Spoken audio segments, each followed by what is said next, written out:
Hello again, everyone. Welcome back to the Poisoner's Almanac. I am your co-host, Adam. I'm Rebecca. Hello, my dear. I sounded so official. Didn't I sound official? I am Rebecca, I'm the Rebecca. Deputy Secretary. But don't you of the dare Interior. call me that. You may call me Becca. It just doesn't sound right if I'm like, I'm Becca. Sounds a little too cheerful. Yes, because cheer is bad. Someone was like, I hate joy. one of Camilla's friends noticed I had a grumpy bear cup, like from the Care Bears. He was always my favorite Care Bear. I've always liked the Eeyores and the Grumpy Bears and all that, from shows, even as a kid. But I really loved. I loved Scooby Doo. That was my main man. I loved Scooby Doo and Shaggy back in the day. Really? But this kid was like, "Well, I like Cheer Bear," and I was like, "And that makes a lot of sense." And this that kid explains so much. This kid, Rebecca, are you Wednesday Addams? Is that who you really are? Blonde Wednesday Addams. I mean, I don't know. Oh no, this kid is wild. You love that show too. I have marks on my ceiling from this kid throwing her shoes. Okay. We do. Yeah, She's a good still kid. There. She's a great kid, but a lot of cheer in this kid. She's too cheerful. Gross. I don't mind cheerful as long as people don't try to make me be cheerful all the time. Why don't you smile more? Do you get vitamin D? Yes, my vitamin D levels are fine. I get them checked every year. Thank you very much. I don't mind you being cheerful. Just don't get it on me. I wear a lot of sunscreen. I look very pale, but I'm also, my ancestry is from where the pale people come from. So that's right. You also look very young. That's one of the byproducts of being compulsive about sunscreen and never going outside. But my vitamin D levels are fine. Thank you. They're fine. Yes. Yeah.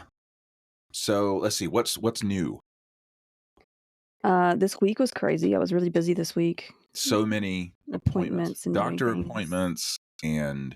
Well, no, I had to take Camilla to her doctor appointment yesterday, but then they had field day on Wednesday. Field day. That was a nightmare. Your usual rhythm was, your usual rhythm was just interrupted, and that's not easy to deal with. Well, neither I nor Camilla lasted very long at field day. She was ready to go within 30 minutes. She was like, "It's too loud," and I was like, "I agree." And I'm telling you, her teacher had this whistle, and that thing was about to go missing. That thing was going to be in the trees if she blew it one more time next to my ear. So, field day. It was about to be in the trees, which are a solid 400 feet away. Did you have field day? Oh, yeah. Growing up? We had traumatic things that we did in our field day. Like, we were supposed to run with these, like, inflated balloons and then sit on them to pop them and then run back. That's not cool. It sounds fun. That sounds traumatizing. No. I hate the sound of balloons popping. It sounds fun. It sounds dumb. Well, I would respond and with... a waste. I would respond with, it sounds fun. They're just going to throw that stuff in the dump somewhere. It's going to... Yes. It's going to hurt some poor turtle or something. But the end result is what we call fun. It's not fun. Oh. It's loud. Okay. It's obnoxious. Okay. And I pretended that my knee hurt, so I couldn't do it. I saw, there was this YouTube ad several years ago. It was for a certain kind of bed sheets, and they were they were woven in such a way that made them gave them like a cooling effect, and all sorts of features that they were advertising. And the ad campaign, it was like a mother gorilla who was a stay-at-home mom was talking about these sheets, and she goes, "Because your regular bed sheets are like sticky, hot, and uncomfortable, like a Nickelback concert." Oh my God. It was one of the best lines I've ever heard in an ad. That stuck with me immediately. I was laughing in my car. I'm not a big fan of that band myself, but I hear they're really nice. They're really nice guys. So, they're Canadian guys. I hear they're nice. I heard from an audio engineer who has a pretty decent sized social media following, who did an album with them in studio, and he told the story of the Stanley Cup Finals were going on while they were making this album. So they were drinking a lot, and they were very jovial and just agreeable the entire time. And they met the audio engineers. His name is Will Anspach. and he introduced himself, and they go, "Did you hear this guy's last name? Tell him, bro." Like they were just, they had the best time. And then at the end of the video, he was like, "And that band's name is Nickelback." And like, they're not my vibe, but I can easily think of other bands that were way worse. It's true. I'm sorry if you're Crazy if Town. you're a Limp Bizkit fan. I'm sorry. There was one song that was like catchy. It was that Rollin' song, but Fred Durst is just no. His voice hurts my soul. Also, the guy from Crazy Town, he kind of passed away recently. He did. Rip. If you prompted AI to create, like if you prompted AI with the terms MTV, pop rock music, and insufferable, it would give you Limp Bizkit. He's just this whiny, he's got this whiny grunge voice. Yeah. Like, and the amount of drama he would just cause everywhere he went. I don't know. That's how you sell records in pop music. Didn't they like vote to name a trash company after Fred Durst in Texas? I think so. And like, they were like, no, you can't like do that. And they're like, you didn't say we couldn't do it. And then like Fred Durst was like, yeah. 100%. So he was on Because it board gets with it it. back in the news. He knows how this game works. Yeah. Anyway, but yeah, I don't know how we got a Limp Bizkit, but no, good times. Here we are. Good times. The people are here for that. Yeah, I'm pretty sure. I wasn't planning on talking about Limp Bizkit. Now he's gonna haunt me all day, probably. Story time. I escaped a religious cult 7 years ago. Without going into too much detail here, let me just say it was an extremely difficult journey. My mental health spiraled downhill, and I thankfully had enough presence of mind to seek out a therapist to work through what was going on with me. My therapist helped give me context to all the wild things I'd walked away from. He was kind, patient, and guided me through what my new normal might look like. I had never had healthy boundaries in my life. Therapy helped show me that as a result of being in a cult or high control group, I had never fully become my own person. It's a shocking thing to learn at the age of 32. I learned how to communicate to the people around me what I was going to do, and more importantly, not do with my time, energy, and resources. BetterHelp is the sponsor of this episode, and they're on a mission to make starting therapy easier. BetterHelp is a platform where therapists and their clients can communicate effectively and get the most out of therapy. There's a journal inside the platform for personal reflection, and there are group sessions on a number of different topics available every day. Starting therapy is easy with BetterHelp. Fill out a questionnaire, and you'll match with a therapist in as little as a couple of days. One of the best features of BetterHelp is that if the first therapist doesn't feel like the right fit, you can easily switch to another one until you find someone you really connect with. They carefully make sure therapists on the platform are well qualified, and their customer support team is there to help if you have any questions. With over 7,000 reviews and a 4.5 rating on Trustpilot, BetterHelp is a platform you can trust. If you're struggling and think you'd benefit from a therapy session, go to betterhelp.com/almanac or choose the Poisoner's Almanac during sign up and get 10% off your first month of therapy. So that'll bring us to housekeeping for the old podcast. Make sure you follow us on whatever platform you're listening on. Thanks in advance for leaving 5-star reviews. Follow us on social media, links in the show notes. Specifically, follow us on the podcast Instagram. There's also going to be a podcast TikTok coming soon, so stay tuned. Yeah, I'm getting there. Slowly. The podcast Instagram is poisoners_almanac. Give us a follow over there. If you're listening on your phone, screenshot the platform you're listening on and post that, and then tag us. We would love to repost that, reshare that ourselves, and interact with you folks. The Patreon is up and running. Link in the show notes. Let us know what kind of content you guys would like to see for the Patreon. Perks for paid patron members include access to bonus episodes weekly, the option to leave us a voicemail on the podcast, which we will play on air and react to, and also being shouted out by name on the podcast. Also, someone said we should make a Discord as a part of like the. Ooh. I don't know how to do that though, so you're gonna have to like teach me how to do stuff, and you also need to like start the whole like the YouTube thing where I can post stuff. I need to like get more internet literate, but I'm scared of the internet. We need a podcast YouTube. There's going to be a podcast YouTube and a podcast TikTok, and we have to link them altogether. No, I'm not scared of the internet. I'm scared I'm going to fail at the internet. Okay, you finally figured it out. You're not bad at technology. You're bad. You fear jazz. No, you fear failing failing with technology. That's what it is. Failing with everything, but yes, that's what I'm saying. But yeah, me and technology don't always get along. So you and technology get along the normal amount. You just can't filter it. You're filtering it through fear of failing at it. You're doing fine with it. What are you, my therapist? Yes. Yes. So let's see. The paid patrons are as follows: 87 Pens Girl, Kate the Fairy, Grace Lahan, Genevieve, Nahev Shatrit, Jay Went, Inken Hafner, Kiri Yorsek, Tay of Sunshine, Monique, Shane R, Sue Steves, James Mills, Megan Geiler, Liz B, Woolly Wolf NZ, Mama G, Nicole Rivers. My bad. You have a text.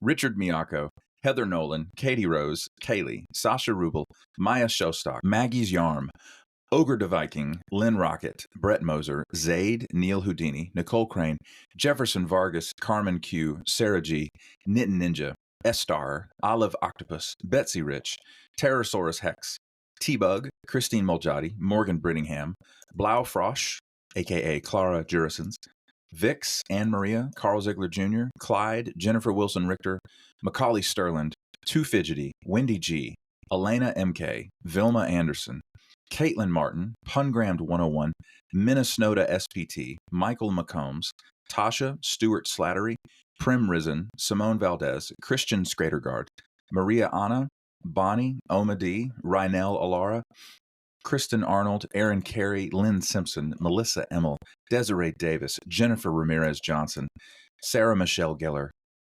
Every time. Can you not think of anybody else who has a 3-word name? Who is, I got her face in my head. We obviously did not go to the same school because, like, all the popular girls had, like, 3 names. Jennifer Love Hewitt. You are really giving your age right now. Yes. I mean, she was great. I'm just saying. I'm 40. I'm about to be 41 years old. Yes. Sarah Jessica Parker. Giving my age. I am my age. Yeah. You don't have to tell everybody. I'm just kidding. It's not good. I can't hide it. Remember that time you got called my dad? You darn kids and your rock music. Remember that time you got called my dad by that lady at the fair? Yes, granddad. Yeah. She said, Dad, daughter? Granddad? So she said, is this your daughter, your granddaughter? Kind of funny. That was like 10 years ago. Yeah, well, you know, we all have our years.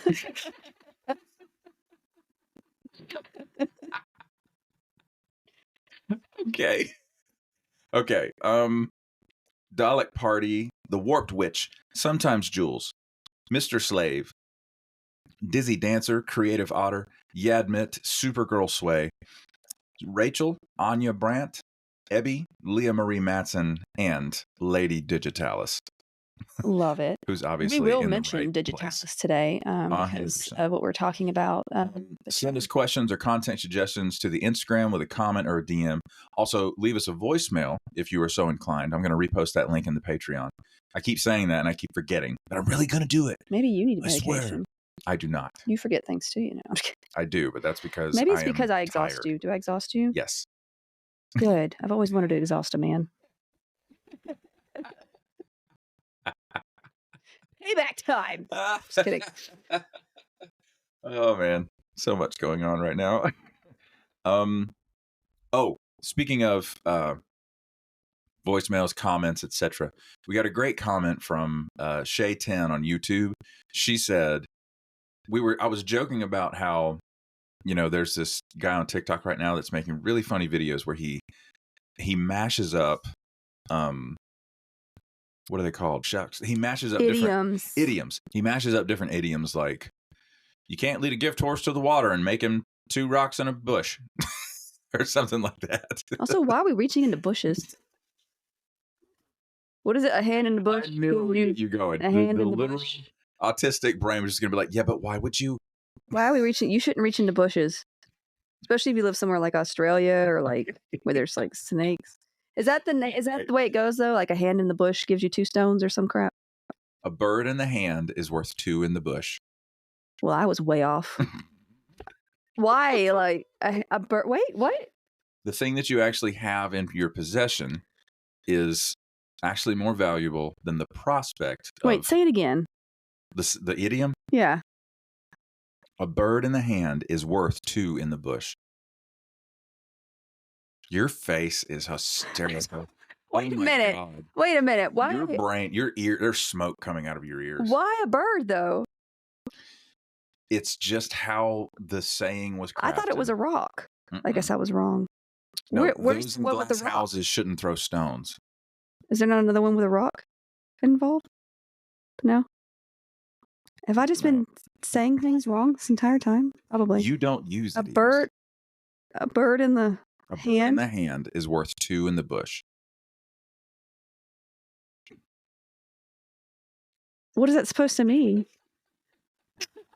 It means the commodity that I have in my hand is actually more valuable in this moment than the prospect of finding more but taking more risk.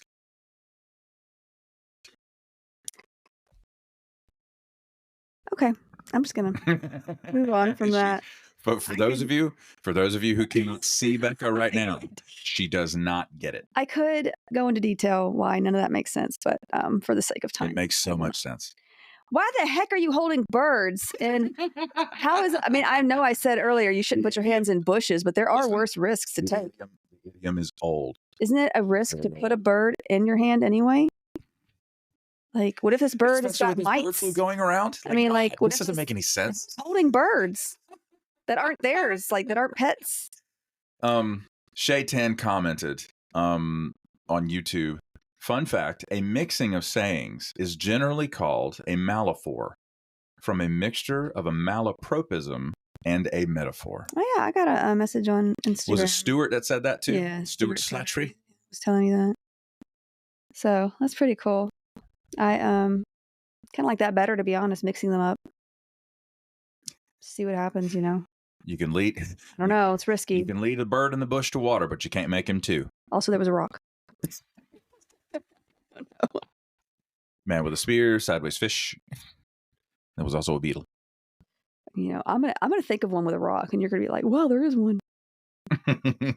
Okay, that will do it for housekeeping for today. Also, someone reminded me that it's Arnold in the Magic School Bus. Yes, that was gonna bother the from crap out of me. I was like, I know his name. Thank you all. Yes, we can rely on this listenership. Yes, they exactly. are.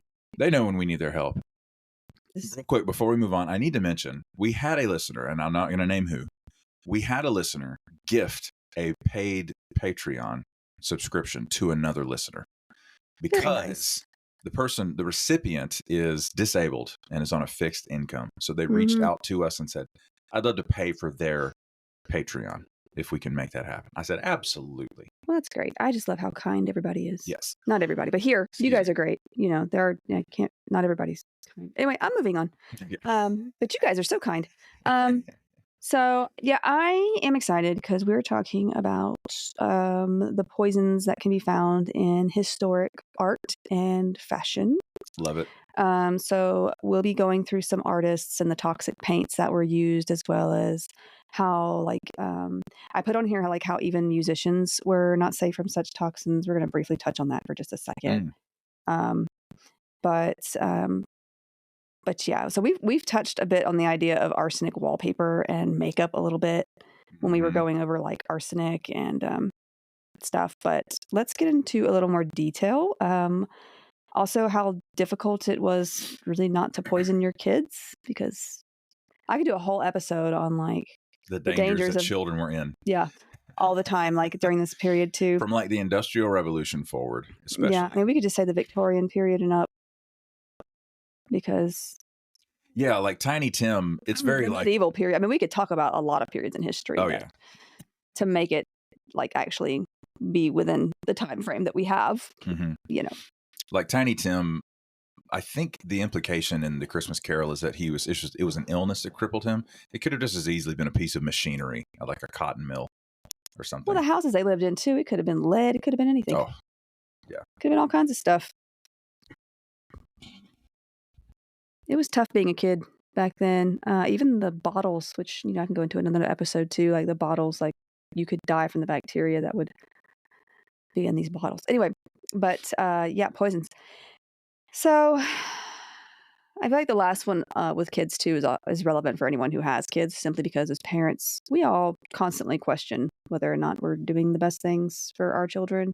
I mean, I do.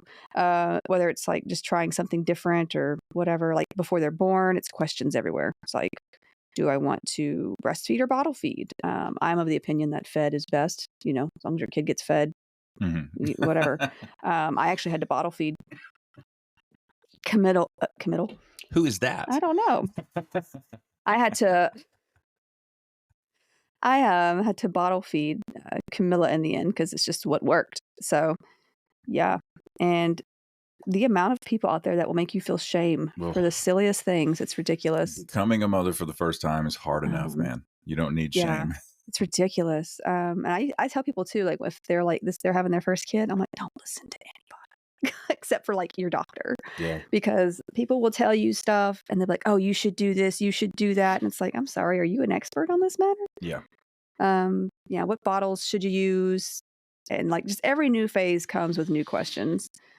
So yeah, like even now we're trying to figure out school stuff for Camilla. It's been kind of a crazy year. So yeah, don't let anyone shame you into anything. If another mom or, someone or adult that is giving you advice that you didn't ask for and is giving you hate, they're not your friend. The amount of unsolicited advice in society. And it's none of their business. And I grew up in fundamentalist, toxic church. So unsolicited everything was there always a lady happening. There was a lady that like didn't she come up to your sister when she was pregnant? That was not my sister, but that woman did go up to somebody that we both know. She said, "You're gonna have a boy because you're so ugly." Yeah, you look so ugly. You're gonna have a boy. Which I guess is an old wives' tale. Who knows? Maybe she made it up on the spot. I don't know. That was weird. That woman. First of all, don't say that. Why are you going to say that?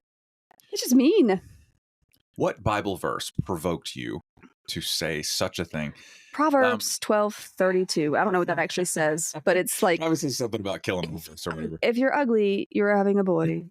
Proverbs 12:32. I don't know. It sounds like something from Ecclesiastes. I've got to look it up now. Proverbs 12:32. What does it say? No, that woman then married somebody who was on staff at the church and was very beloved by everyone. And oh God, what does it say? The lips of the righteous know what is acceptable, but the mouth of the wicked what is perverse. Oh my God. Wow. Thanks for listening, everyone. Looks like our work is done here. Wow. I picked a great one. Dude, I'm so proud of you. Right? I'm glad we got that on tape. Let's go. Woohoo. I just came up with a random one. Here we are. I love that so much. We're going to make a t-shirt with that on it.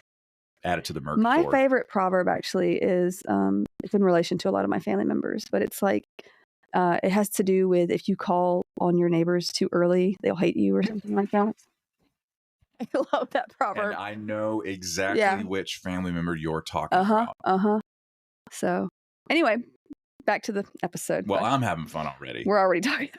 We went from art to proverbs. And I always think of proverbs like, didn't Solomon write that? Didn't he have like a bunch of wives? And it's like, I always, like, my brain immediately goes to the grandma in Mulan. Like, would you like to stay forever? No, like when she's like, how lucky can they be? They're dead. Like the grandma on there. And they're talking about the ancestors. Oh, man. I love that movie. Okay. It's good. My brain is all over the place today, y'all. I'm sorry. Same. It's Friday. So yeah, art. Art. So I'm going to mention some names most of you know, and if you're into art, you will definitely know them. But first, let's discuss paints that were once toxic. And quick disclaimer, I am not telling you that you can ingest other paints. So if I don't mention a paint on here that's not like, okay, you can go drink that. Don't do that. It's not what I'm telling you to do. This is not the point of that. Don't do that. Your Honor, we said. These particular paints were toxic simply from being breathed in or by contact, though in some cases, such as licking brushes, ingestion does count. Or if you're Vincent Van Gogh and you ate paint sometimes, which we're going to talk about him. He had a lot of things going on. Is that true? He had a lot of things going on. I never knew that. He had things going on before he was eating the paint, though. So, okay. But let's start with lead white, because that's how we got the white pigment for a long time. Titanium white. Well, we're going to talk about that one too, but that one's not toxic. I mean, don't go drink it. Good. Okay. Any of the colors that I Don't know, drink paint. There, I said it. any of the colors that I know from Bob Ross, I hope don't show up in this episode. So I'm just kidding. Scared. Didn't he die of He died from cancer? Cancer, yeah.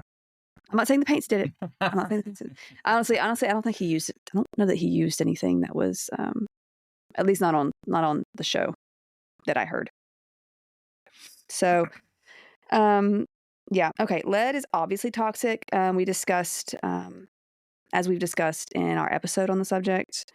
As a refresher, it is neurotoxic and nephrotoxic and may be stored in the bones, causing harm there as well. It can also lead to reproductive problems. So lead's not cool. And we talked about lead paint being in houses back in the day too. And there are probably still houses that were built before a certain time, Yes. where you might find lead paint. And they have to tell you that if you're moving into a place that has lead paint. That is by law. They're supposed to tell you that and have you sign paperwork saying that you know that. So we know lead from various references, like the lead paint on the walls in the old days, lead pipes, rip Rome. But lead was also used to create the white pigment for many famous artworks. It's made of lead carbonate and was very popular since as early as like 300 BC, basically. Wow. It can be traced back this far to China, and then later in Japan, where they would place like lead shavings above vinegar and like in these special pots, and like the vapors from the vinegar, the acidic vapors, would rise and react with it basically, and you'd get this cool pigment from it. Wow. I don't people like the things that people like figured out back in the day. It's like, did y'all just like do that one day and then like it was cool? So the Dutch method, which was used in Holland in the 17th century, was similar, but they used sealed clay pots and then placed them in storage rooms with like horse manure or any other substance that could provide CO2 and some like warmth to kind of make it make the process better and make it quicker. In England, it became business to produce lead white for paint by 1622. It was cheap and easy to make despite its toxicity. Our cities. Mm-hmm. It has been used in paints for walls and on artwork since its first discovery, and and even in antiquity. It was the main paint used in paintings created in Europe all the way into the 19th century, and some, such as Picasso, who himself was rather toxic, just saying, was using it in the 20th century. So it's been around for a long time, but why was it used so much for so long? It's got a lot of good qualities, such as being a really great bright white pigment. Its permanence and its use in underpainting, which is like this, like making an initial base that's painted over again and again, that sort of thing. This works well with like modeling bodies and such. And you can actually see x-rays of older artworks and be able to pick up the lead outlines in some of these paintings. Wow. So, as we know, however, lead is toxic. So, how did this affect artists back in the day? I'm going to try to say some of these names. Bernardinus Ramazzini, a doctor from Italy in the 18th century, first suggested in 1713 that lead poisoning was causing illnesses in painters. In his De Morbis Artificum diatriba, he wrote, "Of the many painters I have known, almost all I have found unhealthy." If we search for the cause of the cachetic and colorless appearance of the painters, as well as the melancholy feelings that they are so often victims of, we should look no further than the harmful nature of the pigments. Wow. Health complaints from many painters included paleness of the skin, tooth loss, exhaustion, gout, and partial paralysis. Many of these symptoms have now been linked to chronic lead poisoning. Mm-hmm. So let's go over a few cases. Let's. Francisca Goya was a well-known Spanish artist in the late 18th and early 19th centuries. In 1793, however, he developed a mysterious illness that led to him losing his hearing at 46 years old. The illness started with fatigue and bad headaches, and these left him bedridden for like months. He also experienced hallucinations, vision problems, and ringing in his ears. Tinnitus for all of my ear ringing buddies. Mm-hmm. It's not fun. While he was never diagnosed then, there have been many theories as to what might have caused his illness, including lead poisoning. Some have come to the conclusion, however, that he likely had an autoimmune disorder known as Susak's disease, in which the immune system attacks the small blood vessels in the brain, retina, and inner ear. Oh. This is because while lead poisoning could have caused these symptoms as well, Goya seemed to get better intermittently, and typically it's not what's seen with lead poisoning unless you're taking it away, getting away from it or whatever. Because it's also stored in the body long term. But we cannot know for sure which was the cause, and Susak's is actually considered to be pretty rare. So it could have been both too. I mean, to be honest, we really don't know or have the ability to conclusively say. But it is a theory. Okay, another famous artist who would have used lead-based paint was Vincent Van Gogh. I think in some places they call him Vincent Van Gogh. Do they? Mm-hmm. That's what I've heard. Oh. But we always call him Vincent Van Gogh in the States. So Van Gogh, the Van belies like a Dutch or... He was born in Holland. Right. Okay. That's what I thought. Mm-hmm. But is that... It's Goghh, right? In English? Mm-hmm.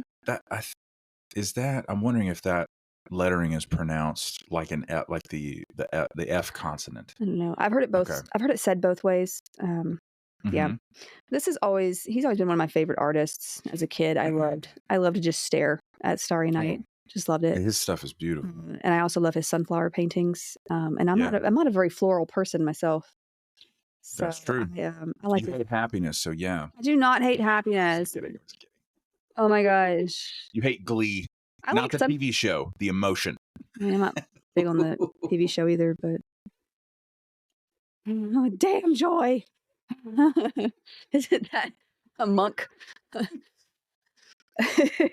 Y'all. A monk quote. There's the TV show Monk. At the very beginning, the opening of the episode, he's like, "Joy is a trick." He has significantly more problems than I do. Yes, okay. It creates quite the comedic backdrop for his character.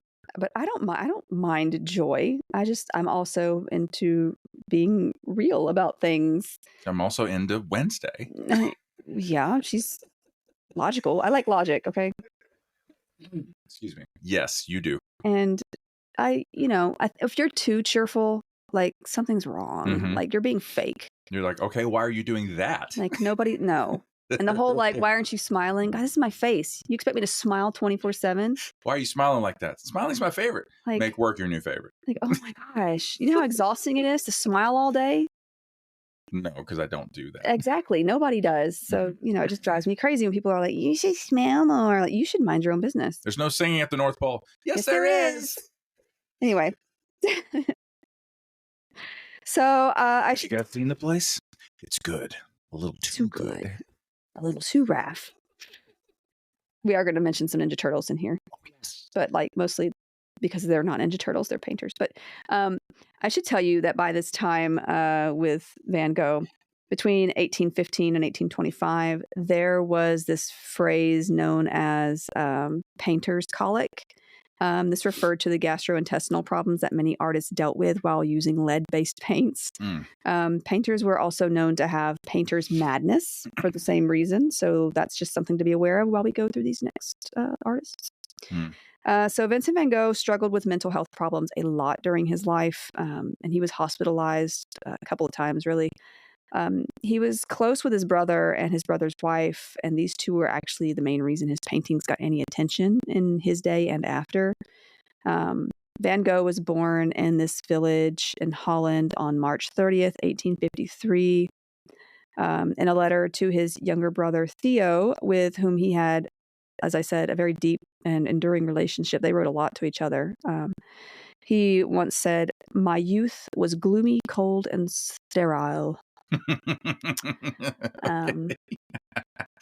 Okay, Wednesday. Okay, so he had a lot going on, though. Legitimately, a lot of problems. There's no understanding of mental health care during his lifetime. No, I mean, and like if you were institutionalized, I mean, it's like you're probably not getting actual care. No. Maybe we should let his Um, blood. Let's shock him, see what happens. Which of the humors is to blame? They still use electroshock therapy in some cases. I am aware. Especially like for depression, because they've noticed like after like a seizure, like people's like they're like happier for a time. Like it does something in the brain. It's interesting. Anyway, but yeah, it's I think it's rare now, but it's still out there.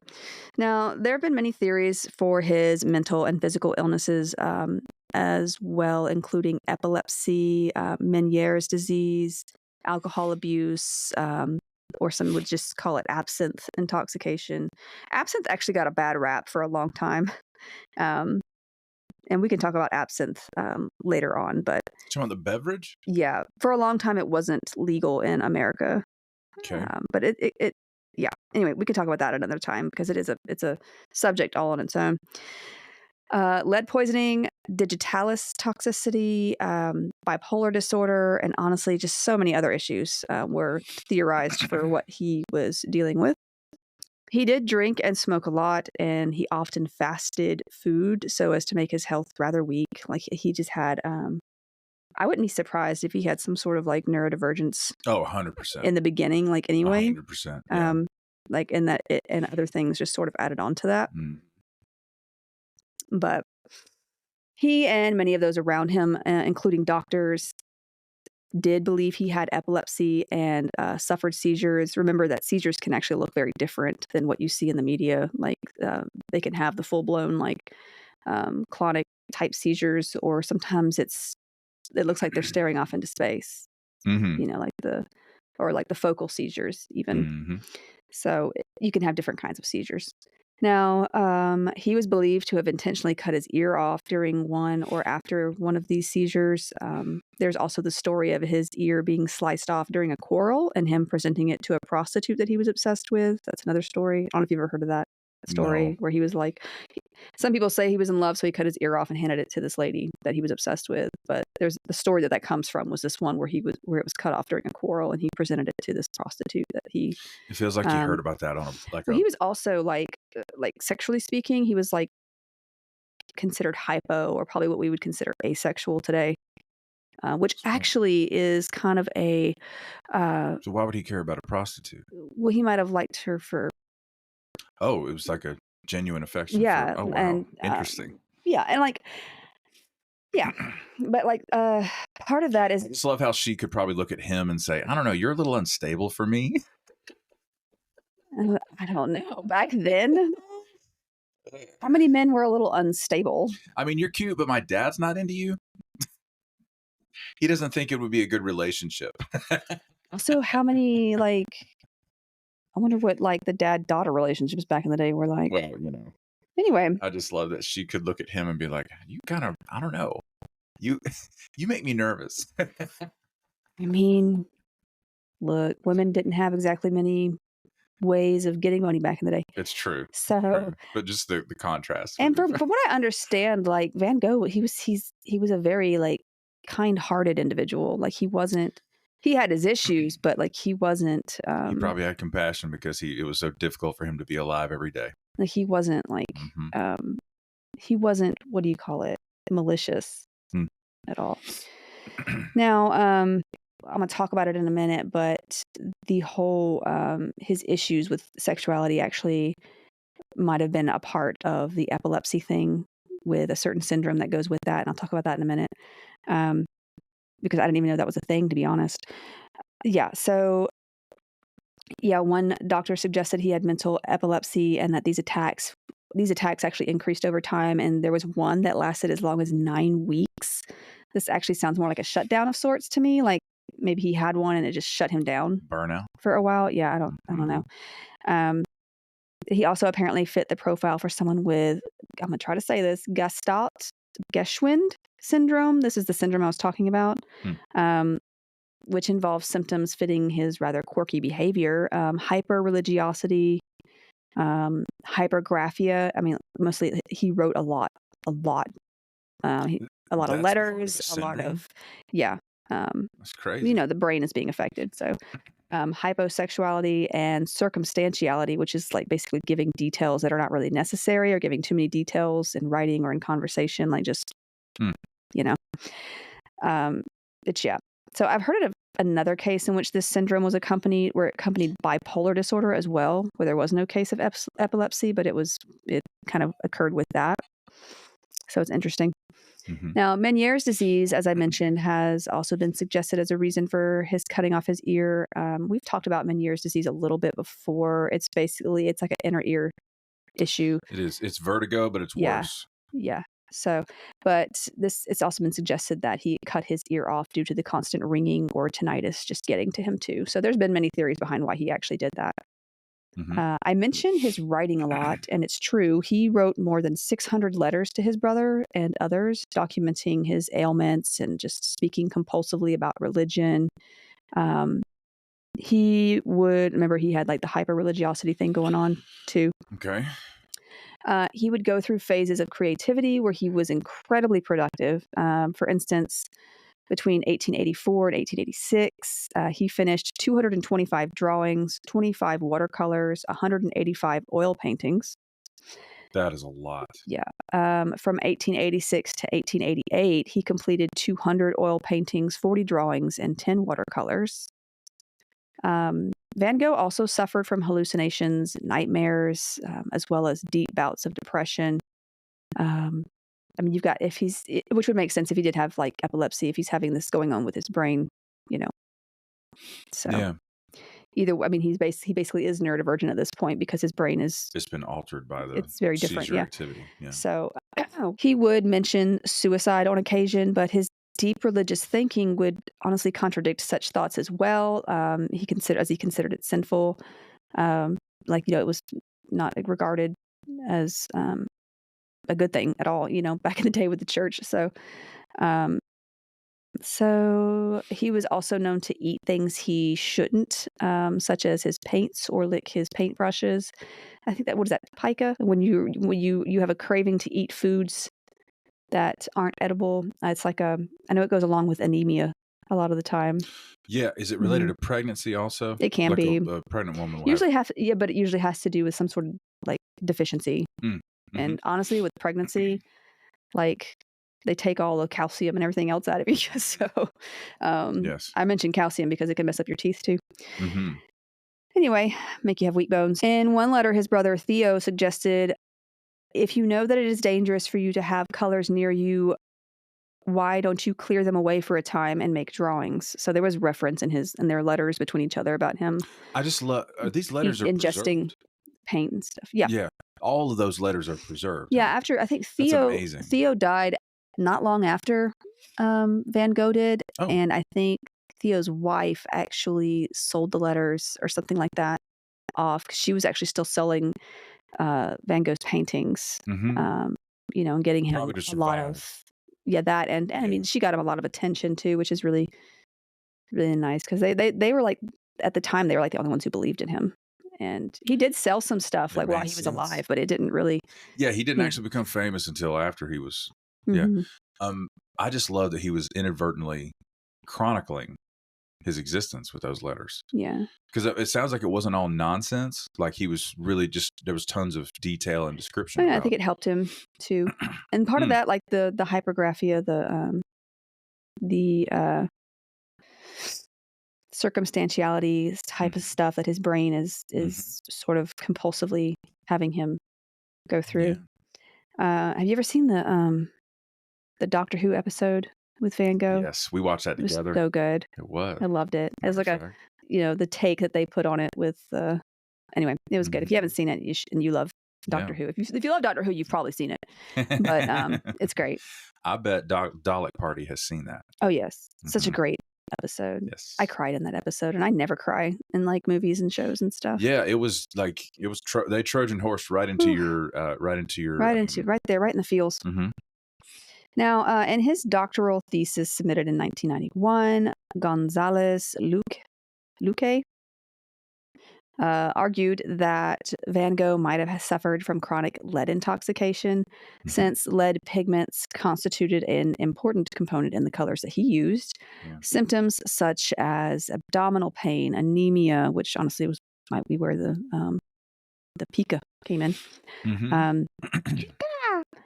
Sorry, I had to do that. Signs.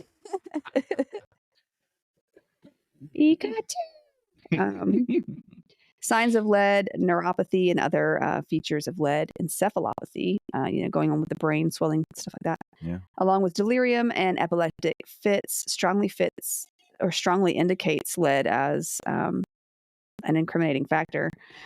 So it's been seen that painters exposed to colors like this often succumb to lead poisoning, and recent researches conducted on toxic lead pigments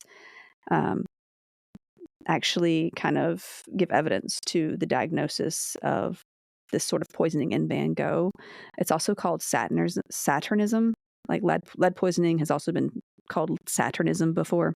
How do you spell that? Like Saturn. The planet? Yeah, ism. Get out of town. Saturnism. Why? I say Saturnism because I'm trying to make sure like the microphone actually picks up that I'm the consonants. Because sometimes it sounds like I'm just full of vowels. Interesting. Why do they choose that? Oh my God. Satanism. Saturnism. Well, you think it would be razor blades in the candy on Halloween, okay? Y'all got to watch out. You think it would be more like plumism, because like plumbum. Plumbitis. Saturnism. It's an archaic term for lead poisoning. It's Saturnism, but I say the T because I don't want y'all to get me confused. Why is it called Saturnism? It's the alchemic name for lead. Oh, okay. That's a throwback. Yeah, it's because like plumum, or like when we see like PB and the periodic table of elements. Yeah. Plumbum. Make sure I'm saying that right. It always sounds so silly when I say it. Plumbum, right? Plumbum. Plumbum, yeah. We right. are Plumbum. Yeah, that's why lead, but lead has the symbol PB because it stands for plumbum, and that's the Latin name. So the alchemic name is Saturnism, or Saturn. Whatever. I created a mixture with Saturnism, tincture of steel, and nitrate of silver. I am no alchemist. I shall turn this bar of iron into gold for the king. Moving on, because I can go all day on like language and where things come from, but recent studies conducted on toxic lead pigments attest the diagnosis of Saturnine poisoning in Van Gogh. It has also been suggested that his penchant for absinthe led to him having xanthopsia. We talked about this condition with digitalis poisoning. I believe it's also called yellow vision, because it causes you to see yellow. Like everything just looks yellow.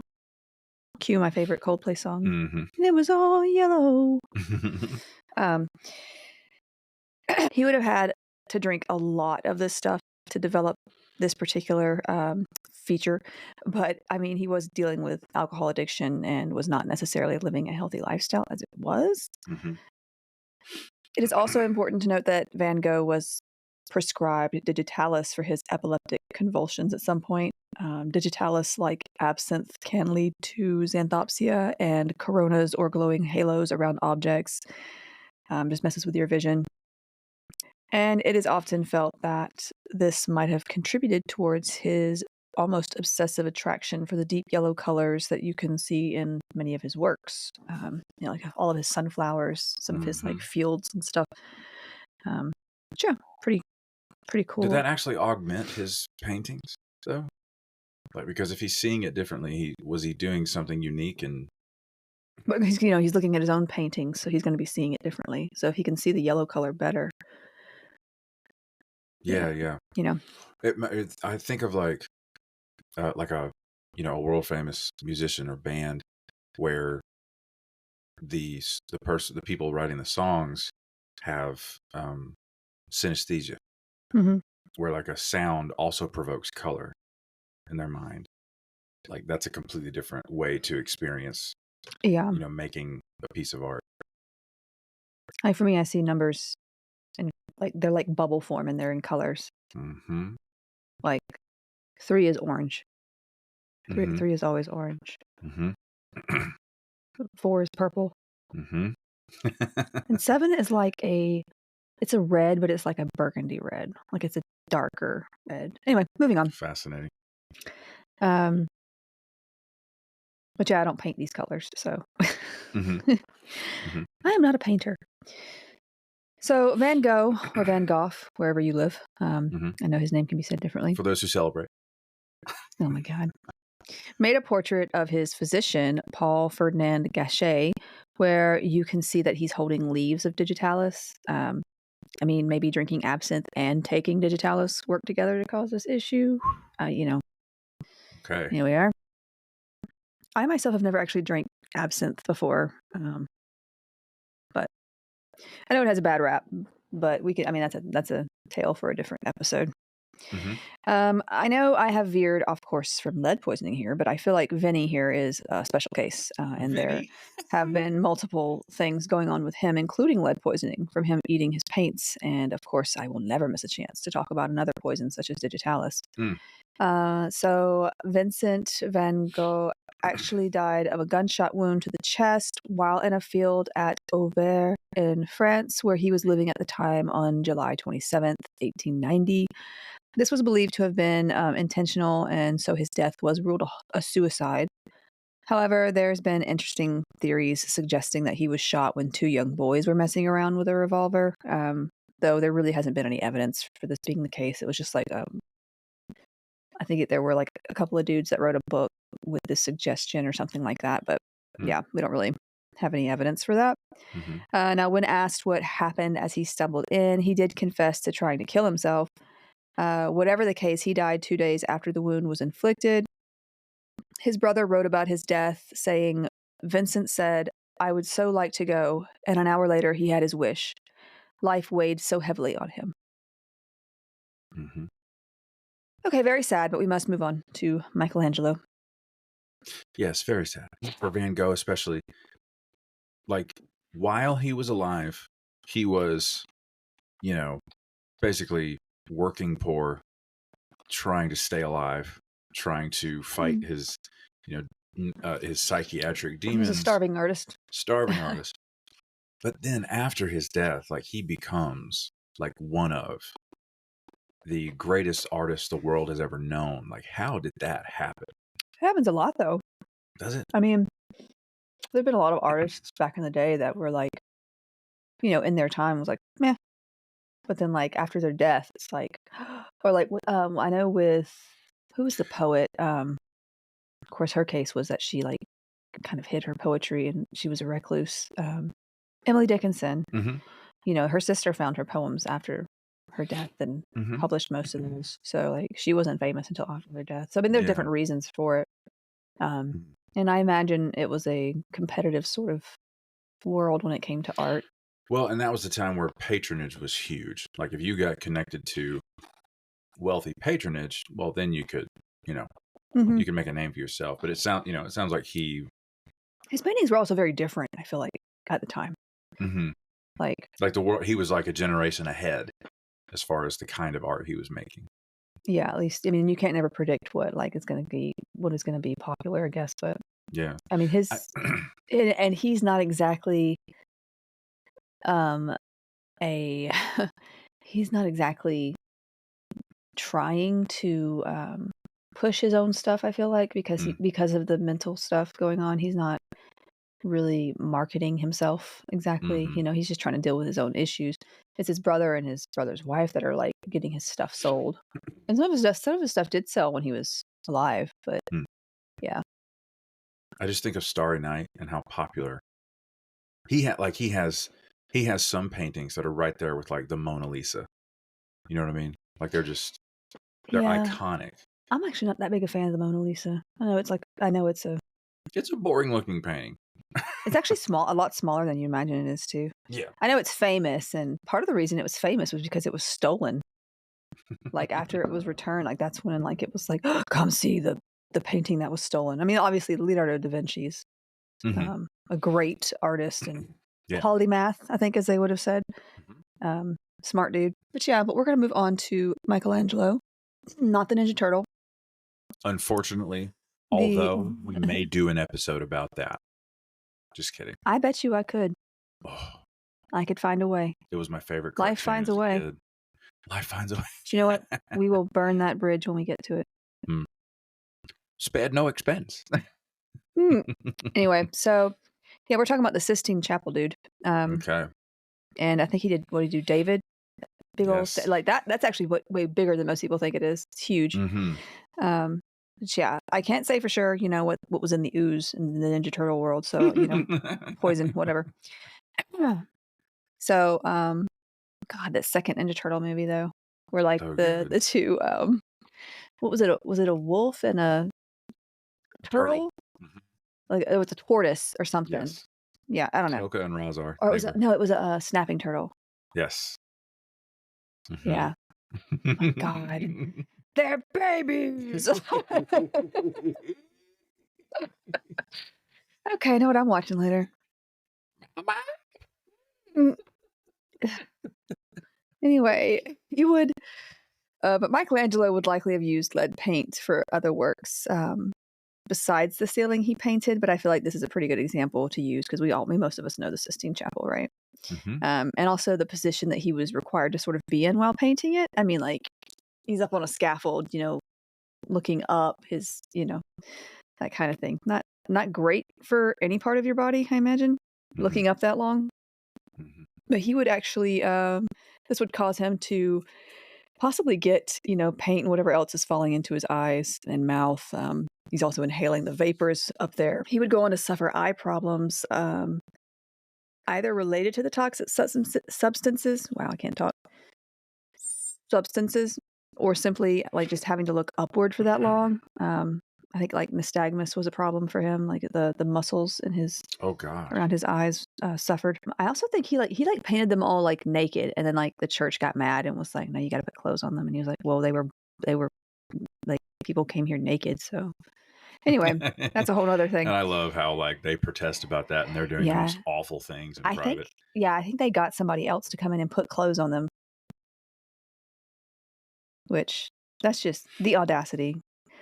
The hypocrisy. I'm telling you, accurately. Both of them, really, because like you're gonna take a master painter stuff and paint over it. How dare you? Anyway, he also had degenerative arthritis in his hands, but this would have likely been from his mastery of chiseling and sculpture and all that too, because he did a lot. He used his hands a lot, and he also had some kidney issues later on that could have been related to toxic substances as well. For sure. But before moving on to the next painter, I do want to mention a few musicians that were likely affected by lead poisoning because music is art too. Mm-hmm. George Friedrich Handel. The most Handel's Messiah. Yeah, he was a famous German-British composer from the late 1600s to the mid 1700s. He wrote several operas too, and of course, like we know him from Handel's Messiah. If you've had a humanities class, you know Handel's Messiah. Mm-hmm. Or if you've been alive in the first world, you've heard the Hallelujah chorus. That is Handel. Well, he apparently loved his wine. Mm-hmm. And he always had some mighty fine wine. Sorry. But it was pretty well known that Handel was a bit of a glutton for food and wine back in the day. There's actually a caricature titled The Charming Brute by his old friend and artist, I think it's George Goopy, of Handel as a pig on a wine barrel in front of a piano surrounded by food. Amazing. Yeah, so there's that. It's also been long believed that Handel suffered lead poisoning because of how much wine he drank. Most English wine was imported from southern Europe, where lead was used to sweeten and stabilize the wine while in transport. Oh, baby. So yeah, lead was used in a lot of that kind of stuff. Handel especially loved port, which is even worse because it was made in stills with lead pipes, and as a result had a higher amount than even the other kinds of wine. Now, it's often suspected that his known irritability with others was a symptom of such.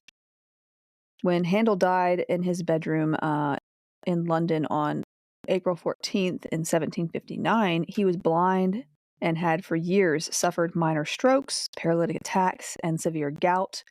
This affected his speech and thought. While these symptoms and ailments could have been caused by lead poisoning as well, we can't really know for sure unless we dig up his bones and check. So, and good luck getting through the red tape to do that. Right. So, another musician that likely suffered lead poisoning was Ludwig van Beethoven, who lived from the late 1700s to the early 1800s. We should all know this famous German composer for his compositions such as the Ninth Symphony, where you'll find the Ode to Joy, For Elise, and my favorite, Moonlight Sonata. In 1827, he died after a prolonged illness, but before he did this, like he did it on purpose, before he did die, he stated his wish for his remains to be tested for what caused his deafness earlier in life. If you didn't know, Beethoven began losing his hearing when he was only like 27 or 28 years old, and was completely deaf by the age of 44 to 45. That is so wild. His health had also long been in decline, experiencing such symptoms as bloody noses, abdominal pain, vomiting, diarrhea, urinary retention, jaundice, and ascites, which the last two will make you think of like, what's wrong with his liver? His liver, yeah. Well, he was also into wine and lots of it. He drank a lot of wine, and honestly, when looking at his post-mortem, his liver was shot. So the drinking alone could have led to that part of it. But like, I just imagine, because I'm a musician myself, like imagine his work still survives today. Like it's still iconic, and he could not hear music by the time he reached basically my age. Like I can't imagine the sorrow. I think he died in his 50s. I think. That's so wild. That's like, I heard about the front man from AC/DC, Brian Johnson. He had to literally come off of tour, or he would have gone completely deaf. His hearing loss was starting to exacerbate. Yeah, well, his was probably from the sure, exposure. Oh, yeah, it's exposure. I mean, he's been in rock bands since for 50 years. So they replaced him with Axl Rose, by the way, for the rest of that tour. Who I hear did an admirable job. Remember when he was at the Grammys with cornrows? That was a strange time. Anyway. Strange. But yeah, with Beethoven, though, there was a different reason. And he wanted to know, he wanted his body and stuff to be sort of looked at for the sake of science and health and all that. He also had some irritability. Like he was, of course, like, if I was going deaf as a musician, this is my livelihood, I'd be pretty annoyed too. But he did have a lot of irritation going on with people. So, and wine at this time was sweetened with lead. So after his, I just love that phrase. We sweetened it with lead, so have a swig. Yeah.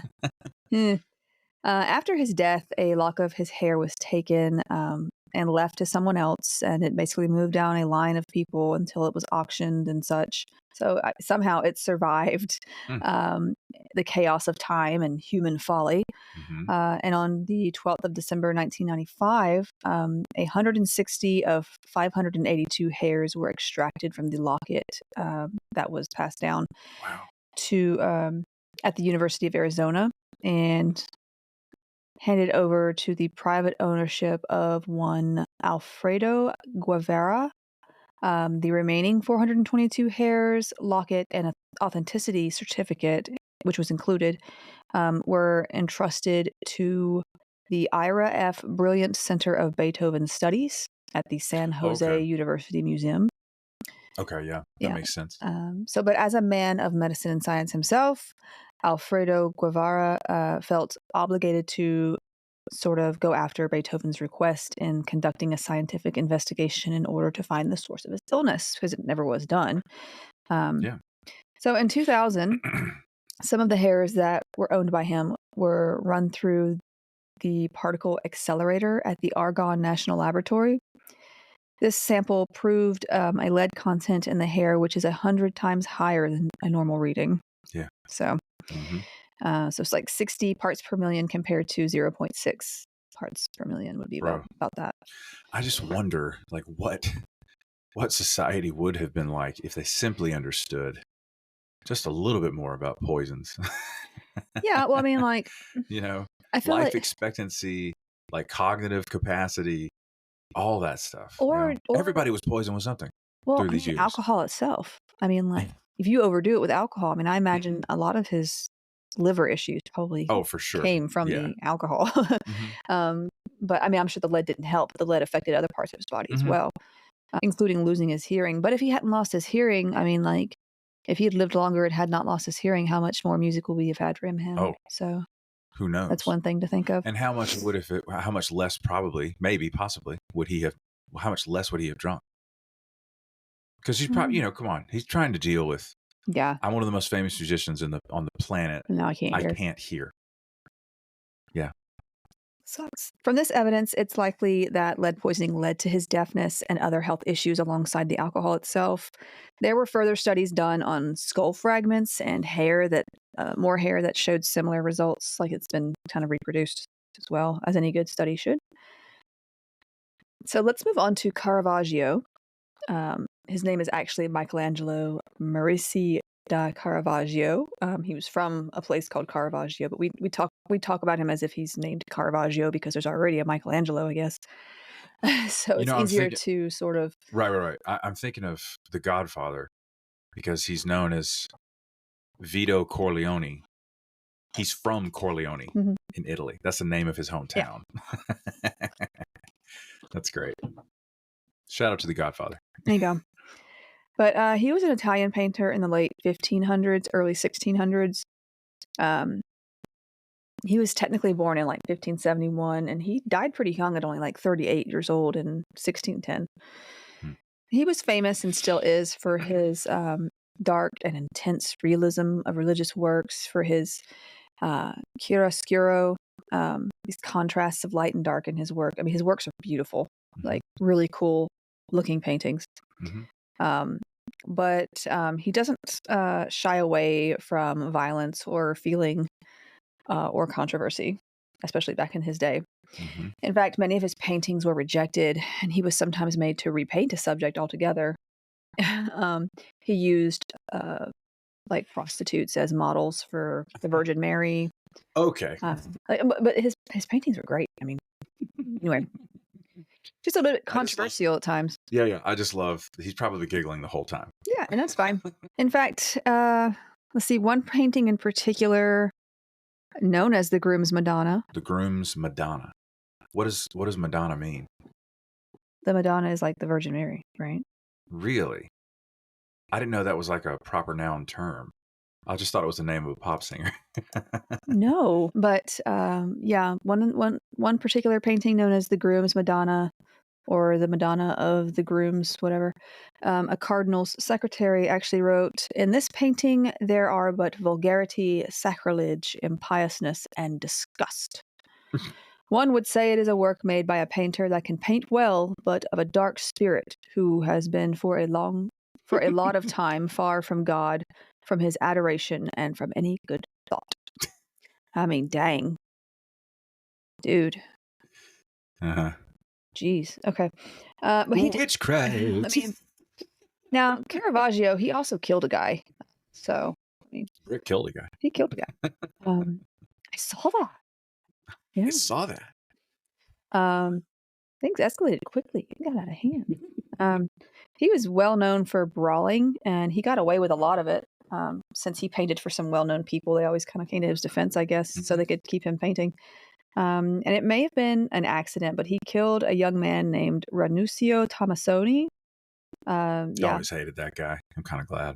Oh my God, you don't even know who this is. So Caravaggio fled to Naples, where he painted some more. And like, he did a lot of paintings. He was taking a lot of commissions and stuff. And then I wish, like, it gets me because like this guy kills a guy, right? He's on the run. Dude is still more productive than I am. And I'm mad about it. I am. I'm like, you mean like he got all these commissions done? His artwork is beautiful. I'm over here just trying to get my dang laundry done. This is not apples to apples. I just want to encourage you. Kill anybody? What am I being punished for? Okay. I would not go down that road.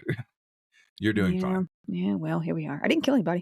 You did not. There's that. Congratulations. Though Have when I you ever painted a masterpiece? No, but I've never killed a guy. So Caravaggio, he fled to Naples. He painted some more, like I said. And then to Malta, where he sought out the Grand Master of the Knights, not the KKK, I swear. I know it sounds just like that, but it's not. I'm not talking about them. That's amazing. But he sought this guy out for a pardon. GM, as I'm going to call him, did him one better and knighted him. So, What does that mean in that time? Like, he gets more respect after killing a guy, I guess. It was around this time that he painted the beheading of St. John the Baptist. I don't know if you've ever seen that. It's pretty, it's No. gruesome, but it's really well done. Wow. Like, I say well done. It's gruesome, but it's like the painting is very vivid, and he's a really good painter. That's, Okay. But this Hang is on, let me let's do a live reaction. Let's see. The head.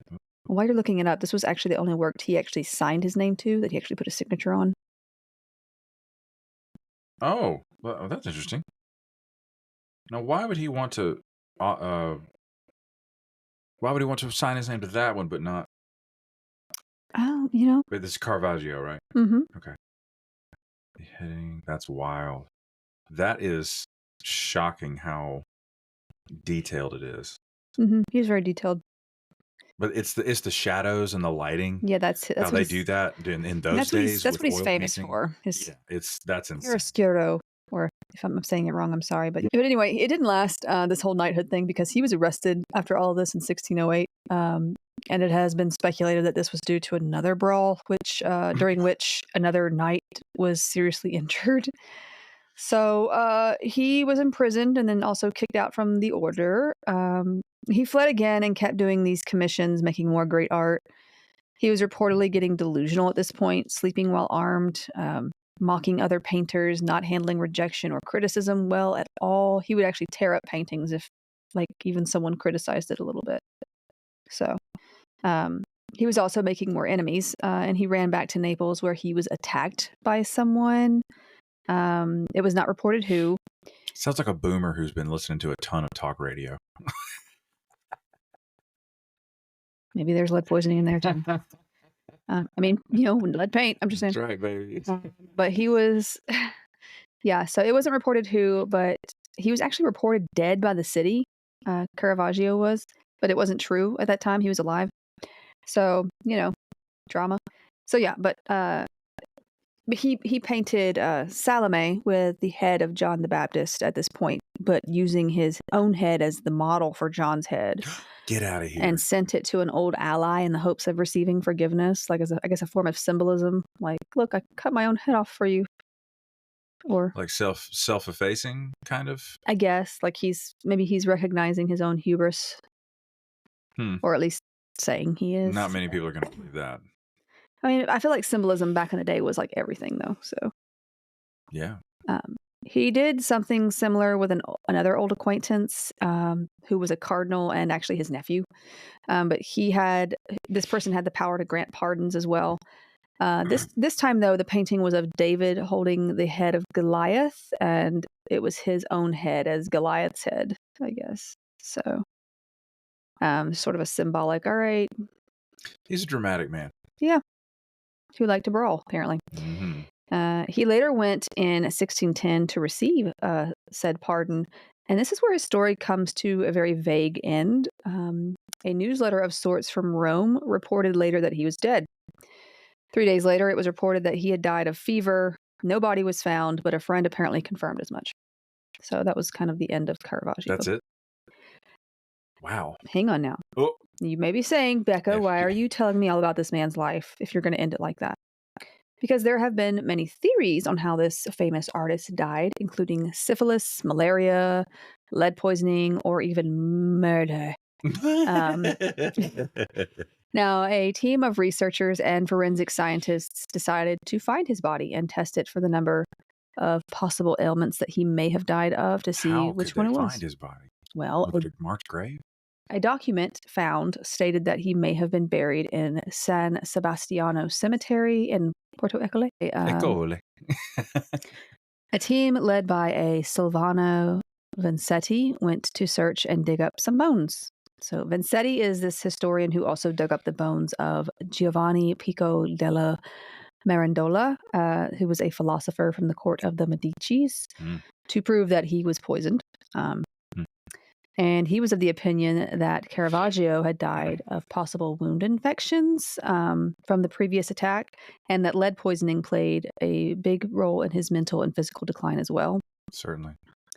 After much difficulty, as you can imagine, because things have changed since the guy was buried, they unearthed several sets of bones to test and match to Caravaggio. One seemed to match the height and age that he would have been when he died, as well as the approximate year that he would have died. So, like, these in particular were tested against others from Caravaggio with the same surname. Wow. And these got a 50 to 60% DNA match. So they tested these bones for lead and found them at a toxic level. Go figure. What do you know? So, yeah, his bones had levels of lead high enough to have basically driven the painter mad. Yeah. And help finish him off, basically. Yeah. Now the lead. I wonder if his typical disposition was just combative. And then you throw in lead poisoning and he's insufferable. Yeah. So, I mean, very much so. But the lead likely came from his paints, and he was also known to be extremely messy with his paints, so he could have gotten them like everywhere. So, yeah. Now, I mentioned that lead white was still used by those in the 19th and even 20th centuries, but safer options such as titanium white. Titanium white. You got to get that H. White. You got to land on that H. With the Bob Ross. Never mind that superfluous W. White. White. Phthalo blue. Oh my gosh. Yellow ochre. We're going to put the rest of the colors on the screen. Oh my. So I found this little baby fox squirrel. Baby fox squirrel. Then he puts them in his front pocket while he's painting. It's iconic, man. If you want to fall asleep and you need help, put on some Bob Ross. He'll relax you. He'll relax you really good. Twitch has a weekend marathon Bob Ross stream. It's a 24-hour stream of Bob Ross, like all throughout the weekend. Oh my gosh, it's incredible. So yeah, this replaced lead white for most people in the 1930s, but there were still artists and still are actually who prefer lead white for specific reasons. Bro, yeah, there specific reasons. There was also a pigment known as Naples yellow that was also made of lead. It was popular during the Renaissance, but it was discontinued in the 1800s. So yeah, painting. It was discontinued because all the people making it died of lead poisoning. Or maybe a better yellow at that time was made. I don't know, but. Painting was a pretty toxic business. But what about other paints with toxins? Because lead is just the tip of the iceberg for this. There was also chrome yellow, which is a more orangey type yellow. This contained lead and the carcinogen chromate. It's literally made from lead chromate. And it was actually used by Van Gogh for his sunflowers as well as for fashionable clothing in the 1920s and 30s. And guess what color American school buses used to be? Yellow. Chrome yellow. Chrome yellow. This was later changed for obvious reasons. See, the further we go with lead poisoning through history, I think the lead paint stare is real. The lead paint, yeah. I think it's real. And the combativeness. I mean, like, you give any of these, give these artists a Facebook page. Oh my God. Oh my God. Next thing you know, they're like, that's why they put HIV in the chicken nuggets. Oh, Jesus Christ. Nobody wants to work anymore. All right. Put down the paints, Grandpa. You darn kids and your rock music. I'm sorry to any boomers who listen to us. We know that not all of you are like this. A lot of you are. But however, yeah. So we're also going to talk about orpiment, which is just, it feels like a D&D sort of mineral that does something cool. Sounds like a consumable in an MMORPG. Okay, yeah. So it's also known as yellow arsenic blend. Great. So as you can imagine, it was used as an orange yellow pigment. And technically, it's an arsenic sulfide mineral found in volcanic vents and hot springs. Orpiment takes its name from the Latin, aure pigmentum, which aurum would be gold, pigmentum, pigment. I didn't do too bad on that one. Look at me. First try. Due to its deep yellow color, While toxic, especially with inhalation of the dust or just ingestion, it was actually once used in Chinese medicines and art. Now, Great. you see this a lot though with like medications. It's like, it'll kill that thing in you. Poison. I mean, it might kill you too, but let's try. You know this thing that can kill plants on contact? I want you to eat it. Is it used in killing insects? Go for it. You should probably eat that. Yeah. Kills rats? Sounds great. So, yeah, in fact, it was one of the few bright yellow pigments available until the 19th century. It could also be mixed with indigo dye to create a dark green color commonly used. I love a dark green color, not going to lie. You do. You're wearing green literally right now. Yeah, I am. I like green. But it has been found in art in Egyptian tombs, Asian wall paintings between the 6th and 13th centuries, also in the Taj Mahal. The pigment was also imported to Europe during the medieval ages and can be found in art from that period in places like Norway, Italy, and others. It's also been found in the 12th and 16th century Russian and Yugoslavian artworks that we know of. It became popular in Europe, especially during the Renaissance, when it was used by such painters as Raphael. Again, not the Ninja Turtle. Yeah. Although he was one of my favorites. A little too I was raff. going to say. I don't know. Raphael had a temper. We don't know. Well, that's the plan from our great leader. Just sit here on our butts. I lost a sigh. I can get it back. I loved Raphael, which is funny because I was a pretty chill kid, but he was, he's my favorite. Cricket. You got to know what a crumpet is before you can play cricket. It's like, where is this dialogue coming from? It's so funny. Oh. Now, obviously, because of its toxicity, it's basically arsenic, and it degrades into various arsenic oxides like arsenic trioxide, which I know we've discussed before. Mm-hmm. It faded out of popularity once other yellow pigments like cadmium yellow and chromium yellow were discovered, created. Of course, those ended up being...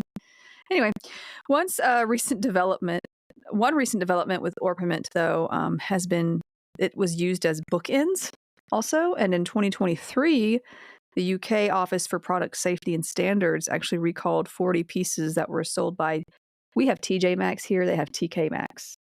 Get out of town. Yeah, they have I love TK that Maxx. so much. But they were sold by TK Maxx between June and October of 2022 due to the minerals toxicity. Get out of here. So if you bought bookends at TK Maxx back in 2022, you might want to get some new ones. Cheers.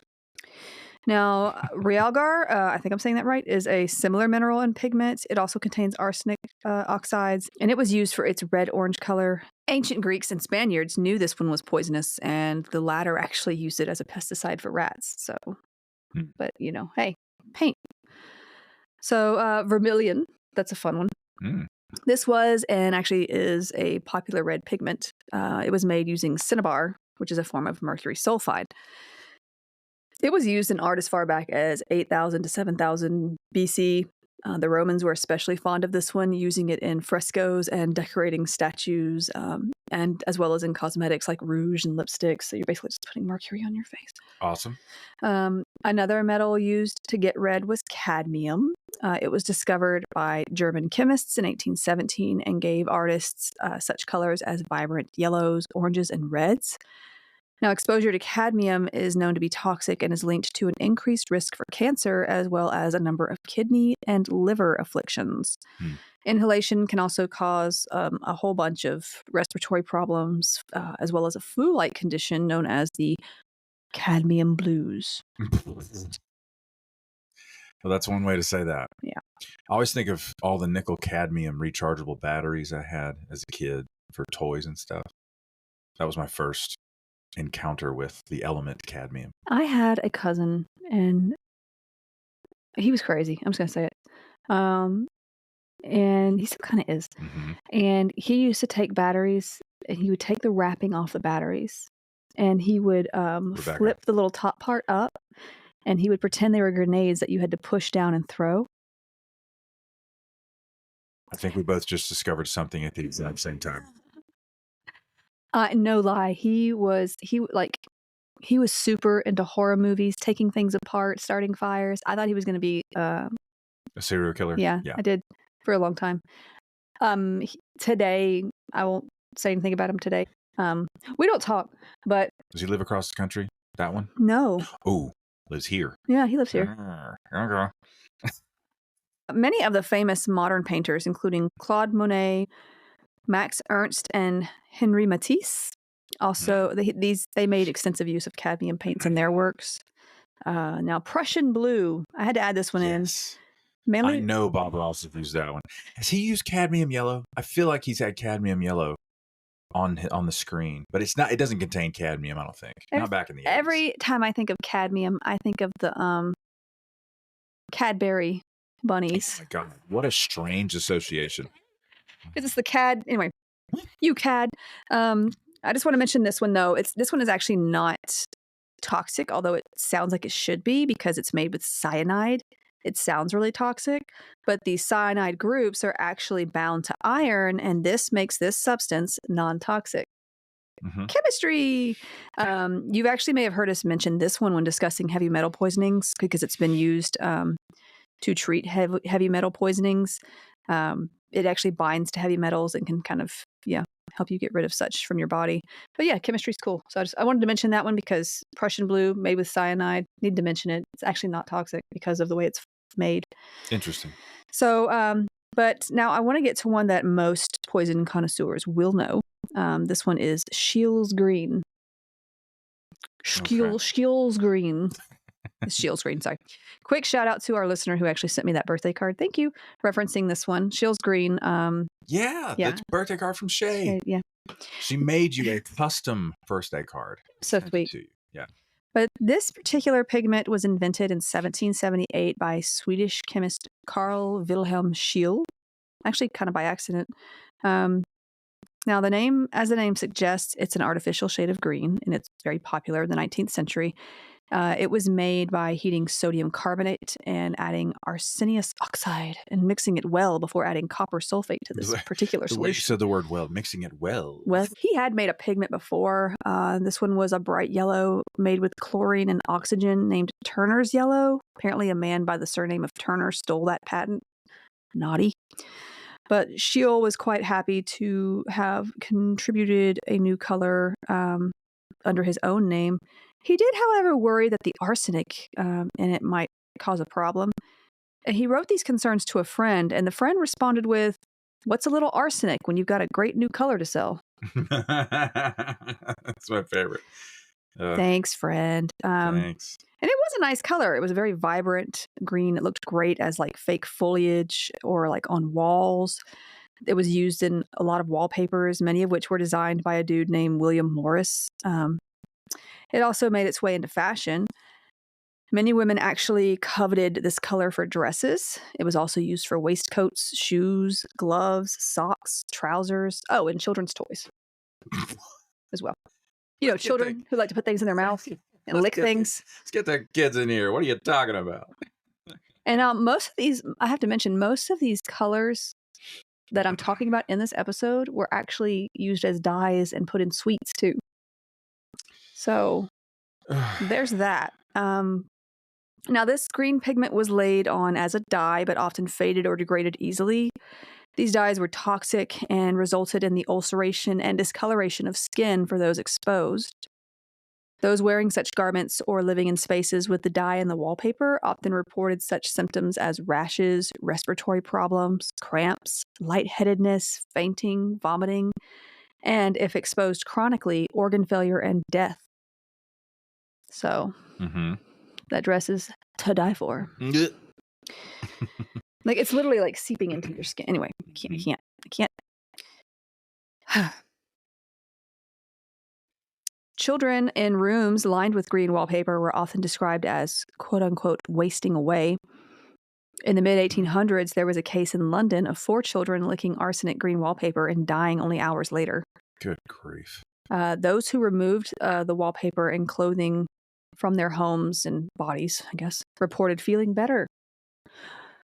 Imagine that. Now, we've also need to mention emerald or Paris green, which is also made using arsenic. It's another green. It was manufactured in 1814 to be a pigment to make this just vibrant green paint. It was used by a lot of well-known painters in the 19th century. It is said to range from a pale blue-green when it's ground like very fine to a deeper green when it's like coarsely ground. So you can like kind of mix it and make it your own thing, I guess.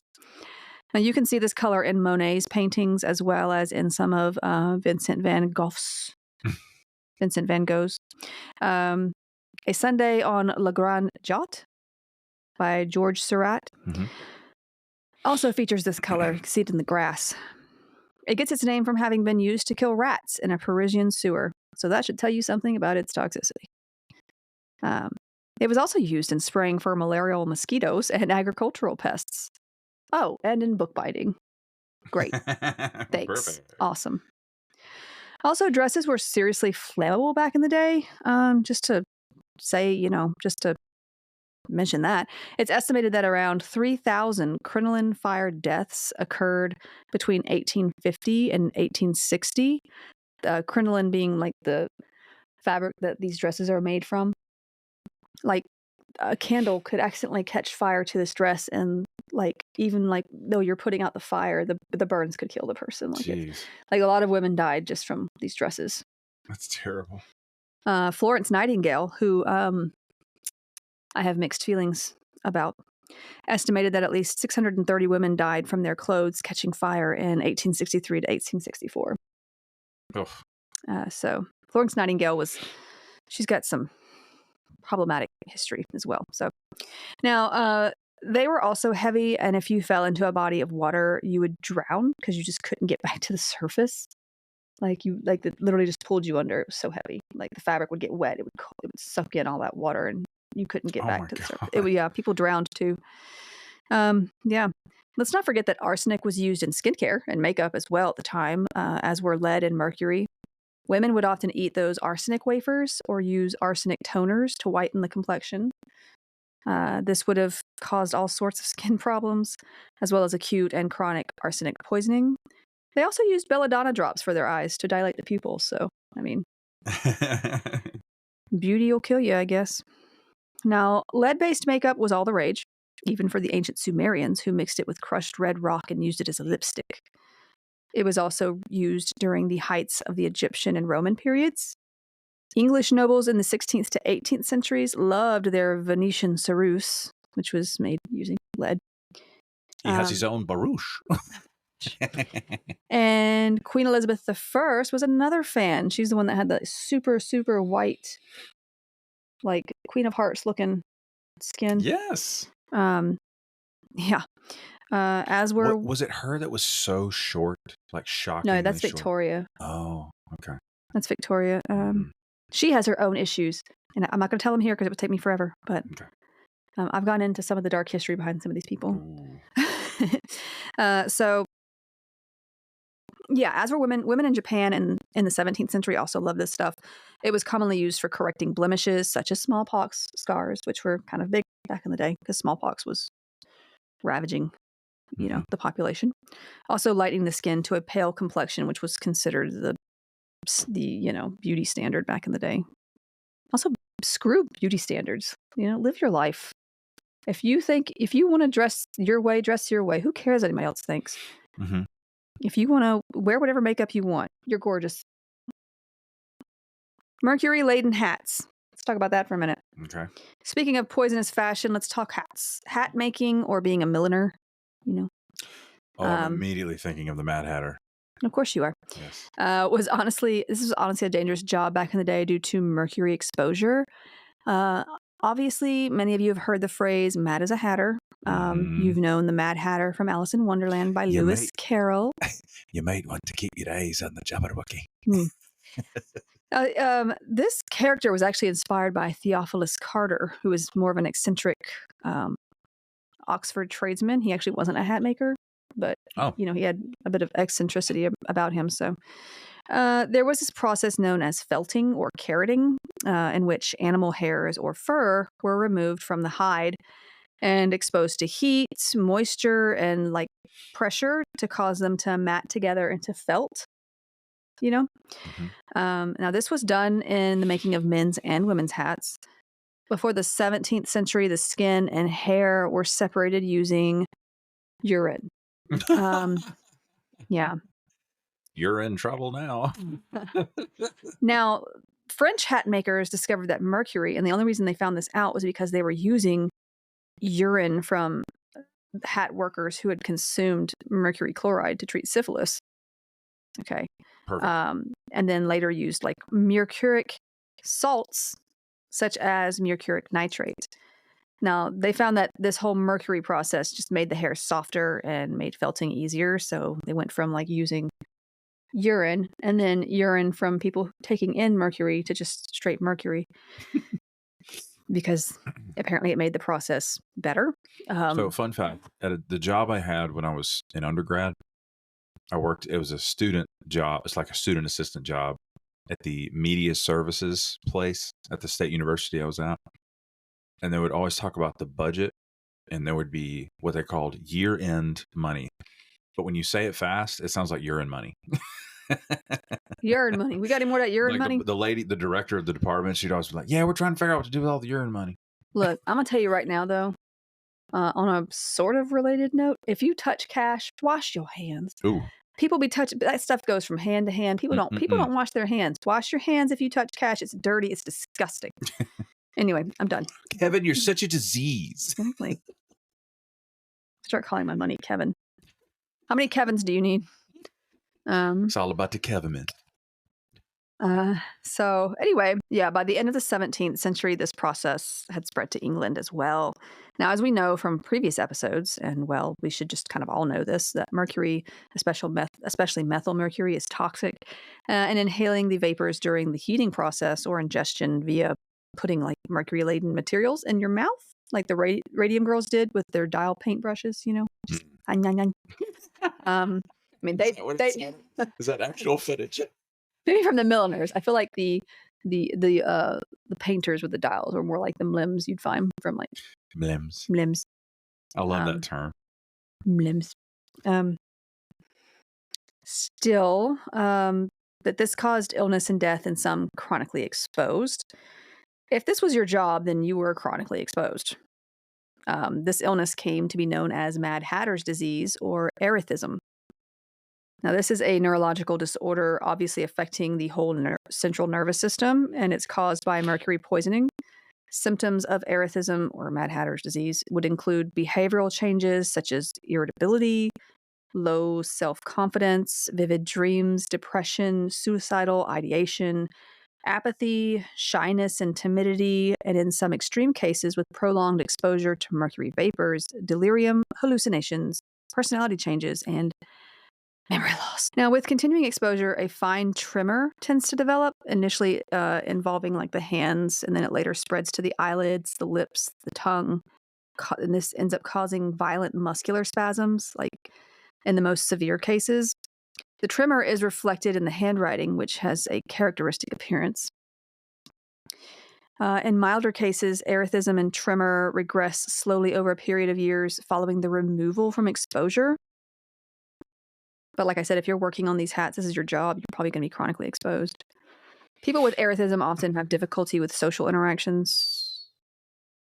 Anyway, moving on. The listener can't see the face Becca just made. Oh my God. Me too, guys. Me too.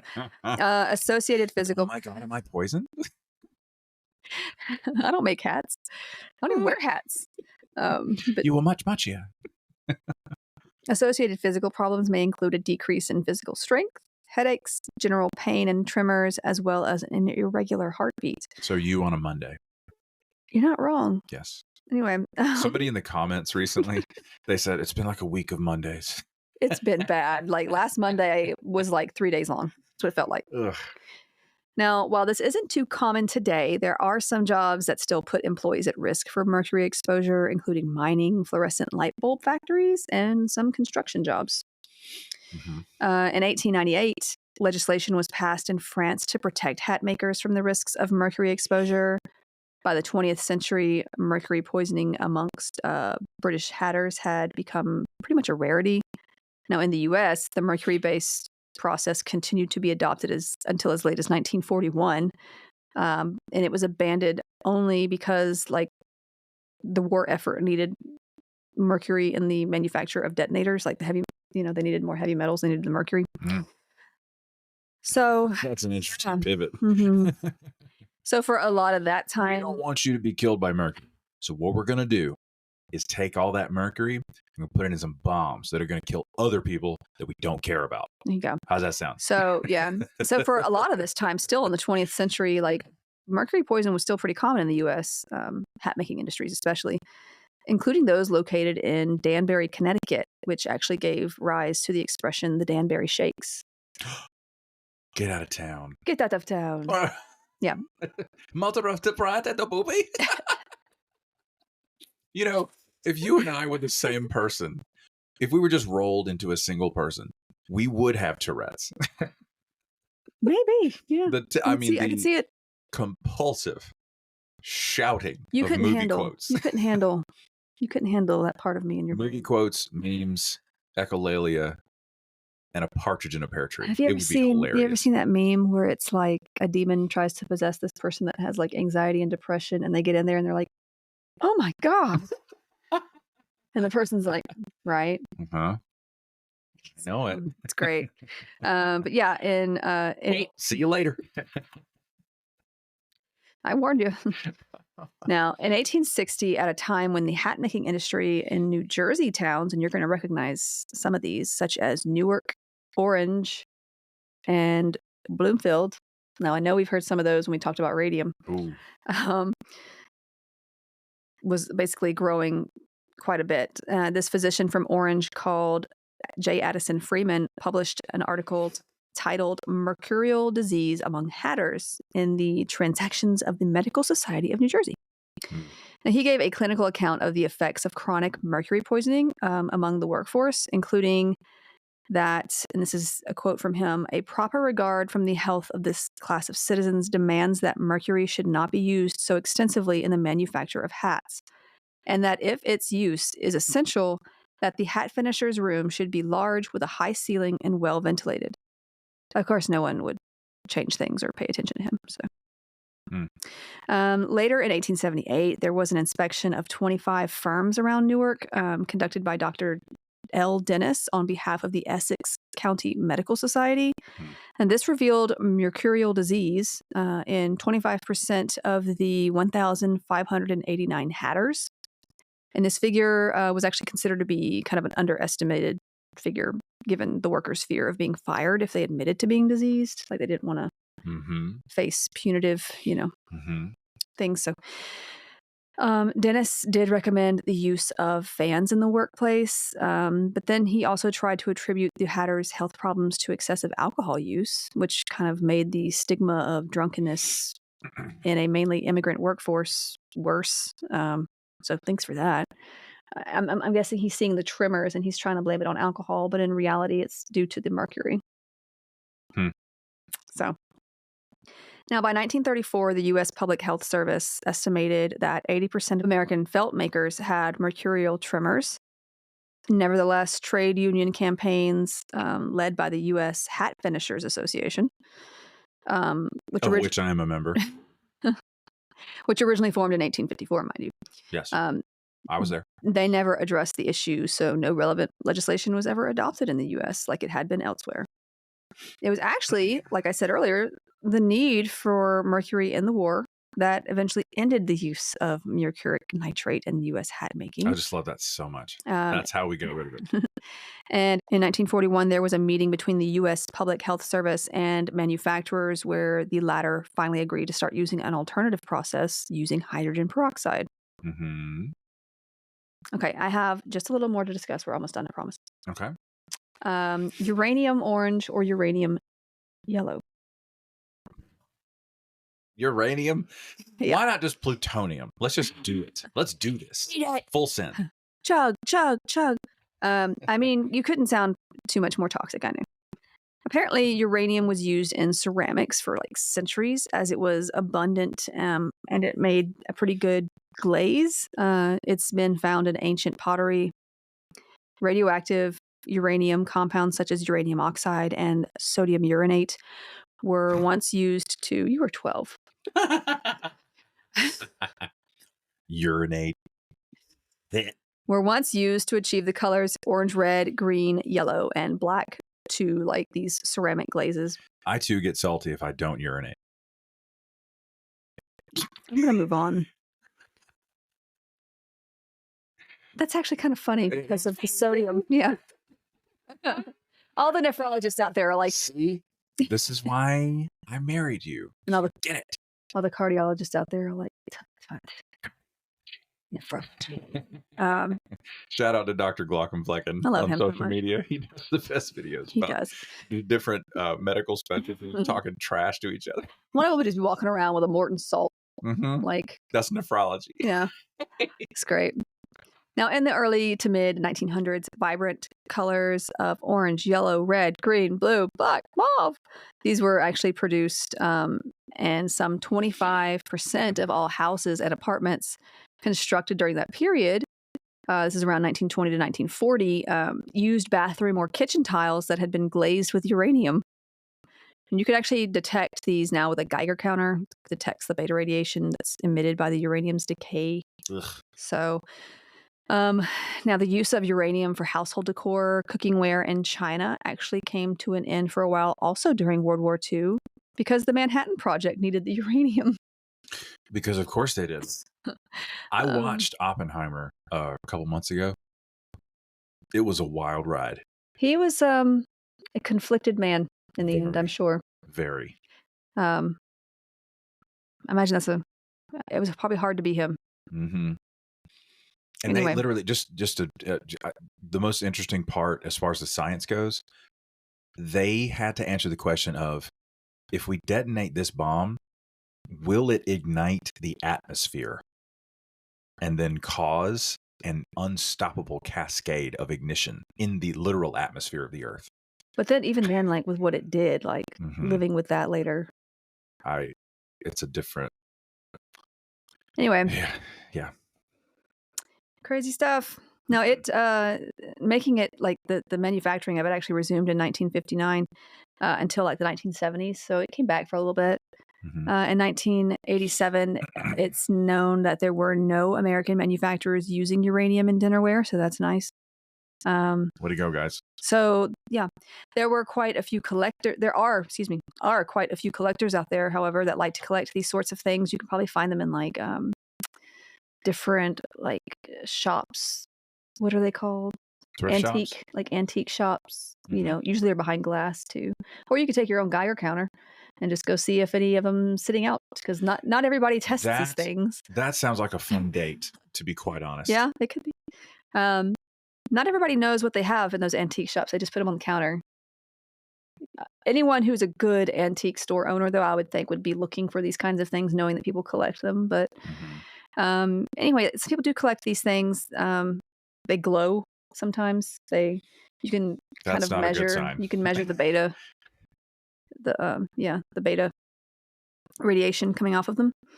Now the EPA advises against eating off of them, which should be kind of common sense. I call that a win. But for decorative purposes, you'll probably be okay. I mean, as long as you're not drinking out of it, eating it off of it, you're probably fine. Still, I think a lot of people keep it behind glass just to make sure no one does try to use it as a drinking glass or a dinner plate. Anyway, so real quick to end this, I want to talk about the use of certain resins, because a lot of people still use these, work around these, that kind of thing. And this is whether it's the creation of art in general or sculptures, jewelry, crafting, woodworking, electronics, manufacturing, industrial jobs, construction, scientific research. I mean, your dad probably knows about some of this stuff too, resins and stuff. Oh, yes. With woodworking and that kind of thing. Now, polyester resin, which is used for making molds, coating, or sealing like artworks, as well as even fashioning like entire pieces. This synthetic material is highly toxic and can cause burns, allergic reactions, and serious irritation of the eyes and skin through even brief contact, with the potential for more serious conditions up to and including cancer, with increased exposure. Excuse me. Exposure. Did you just make that up? I did. You know what? You probably shouldn't have exposure either. I mean, just to cover the bases. My brain gets ahead of my mouth sometimes, and it just like. Well, I'm glad you mentioned it. I have a real problem with downsposure. Down-exposure. Up-exposure, down-exposure. It's a spectrum. Yeah. Anyways. I understand spectrums. Now, styrene, which is a central component in polyester resin and many other plastics, is known to be both genotoxic and carcinogenic. So it can be nasty. As pieces coated in even a thin layer of this resin, it may take several days to set before ceasing to give off this poisonous fume or these poisonous fumes. Proper handling and protective headgear are like required. You really need to do that. Now, working with epoxy resins can also pose significant health hazards, including skin irritation, allergic reactions like your contact dermatitis, and respiratory problems like asthma. It can really irritate the bronchioles, the lungs and all that too.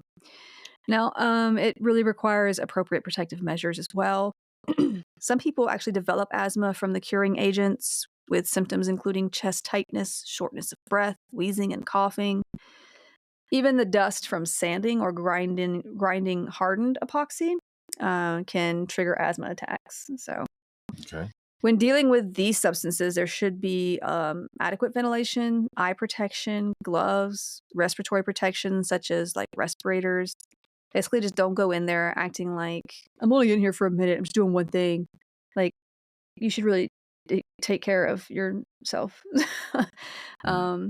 Also, wash your hands after handling, and you should store this stuff in a cool, dark space away from sunlight, like me. Mm-hmm. That's also where I should be stored. Now, basically epoxy resin exposure, particularly in confined spaces, can lead to asphyxiation and death, as seen in some occupational fatalities. So it has happened. Don't be stupid and think that it won't hurt you. Other health risks include skin problems, cancer, and reproductive issues. So I feel like I've covered a lot of various arts throughout history and more modern as well as fashion. But if I missed anything, I would love to hear from anybody out there. Like, what else you guys know? Because that would be cool. Because I love to learn new things. My parents' kitchen table is it's roughly 100 years old. Actually, they had it passed down to them by family. They refinished it, and we have a family joke that there's like 13 coats of polyurethane on that sucker. But both of my parents were masked up and gloved up whenever they messed with that table. I remember that from years ago. Yeah, man, as long as you just don't go sanding it while you're eating dinner. No, there's no reason to sand. We joked that if the house burns down, that table will be right there. It will not burn. Isn't it flammable? I don't remember, actually. You could be right. We just it feels like it's indestructible because of what they did to. If there's a flood, you can ride it. Right. It's the next arc. It is water safe. I doubt you could fit all those animals on there, but you can ride it into the next. I don't know, into the future. I don't know. Cataclysmic event. Yes. All right. That's going to do it for this episode. Thank you all so much for listening, and we will see you in the next one. Bye. Bye-bye.